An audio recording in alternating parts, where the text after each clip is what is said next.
We live in Connecticut. We drive down to Maryland, go on the beach, visit family. We've been to Pennsylvania to visit family, go out to West Virginia.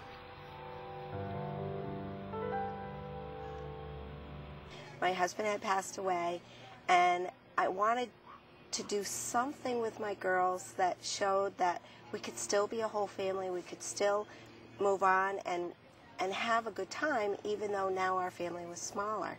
I saw that there was a hiking trail. We could go hike. I loved the fact that we were out in nature. The kids weren't in front of the TV. They weren't in front of the computer. It was real wholesome, good play. And they were laughing and having fun and making friends with kids. And to me, that was the big thing, is that they could just really, truly enjoy themselves. I have it pretty much stocked. I stock it at the beginning of the season. And sometimes I have more groceries in my camper than I do my house. It's so easy.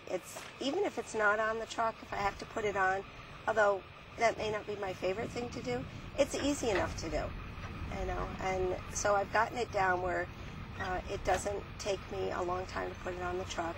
The first year we had it, it seemed like every time I put it on the truck it rained. But this year it's been great. You know, we haven't had the rain, but I still did it in the rain.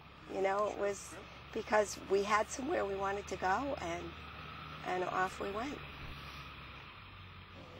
Before I let the kids run off, which they try to do as soon as they get outside the vehicle, we all start working together. We all kind of take apart. We hook up to the electric if it happens to be a place where we have everything, put the jacks down, and sometimes the hose is, if we're hooked up to water, is kind of a comedy act. It depends on whether or not I get it on right and I turn the water and we get sprayed or not. You know, it all works. And if I don't have water, we have the tanks, and I actually got an extra water tank, especially for when we go out on the beach, because there are no hookups out of the beach. The aura is your energy field that surrounds you. A lot of people. My business, I do intuitive angel readings and energy work. It's private, how I go about what and I can go anywhere. I mean, I wouldn't, if I didn't have the camper, I would not have the opportunity to say, come here to Maryland and to West Virginia and do my readings and have that exposure.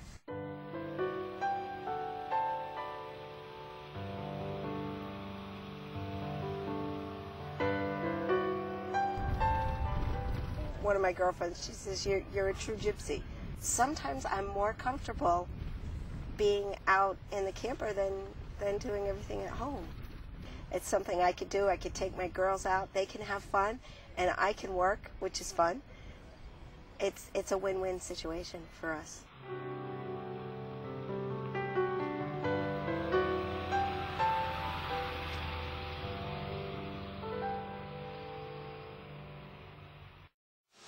Details, details, details. What's that old line? Parts is parts?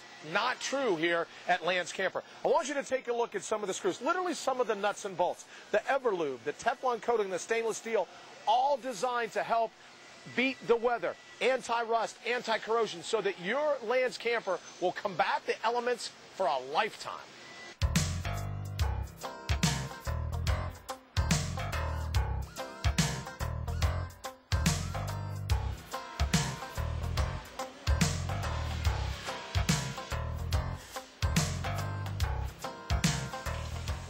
Exploration and adventure are a part of the very human fabric. Ever since I was a little boy, or like you, maybe a little boy, little girl, you've heard that call of the wild. Talk about call of the wild. Wait till you meet Brad and learn about the adventure that he's wanted since he was a little boy.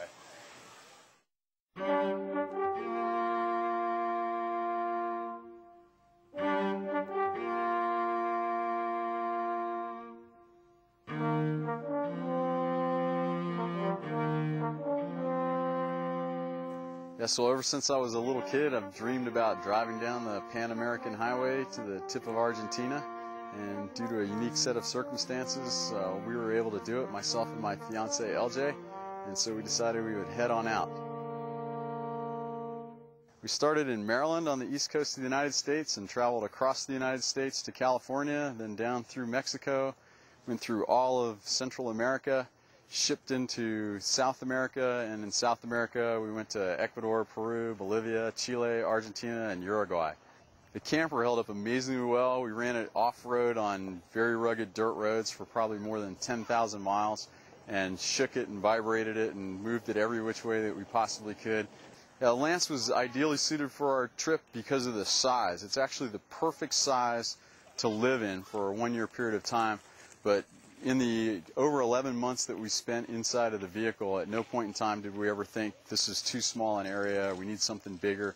We wouldn't want to do it in anything smaller, and due to the size of the small towns and villages in Central and South America, we wouldn't want to run anything bigger either, just because it would be too difficult to get through the towns and the cities. And we actually took this camper to places where no campers have ever gone before, so it was very interesting to see the reactions of the local people.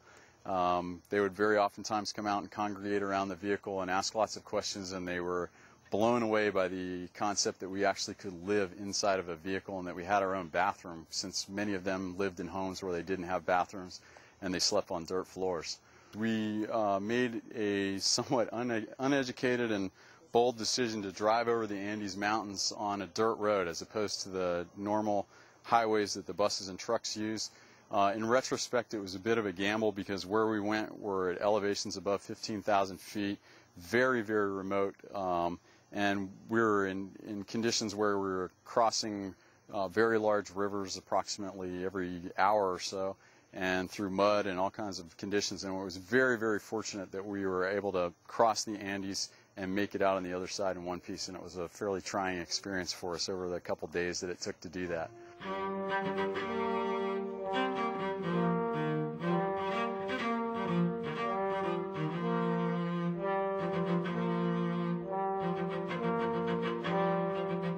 Every day, every place that we were was quite an adventure, and so it's very hard for us to narrow down one specific point, but we loved every day that we were out on the road, and no day was a disaster. Every day was a wonderful adventure.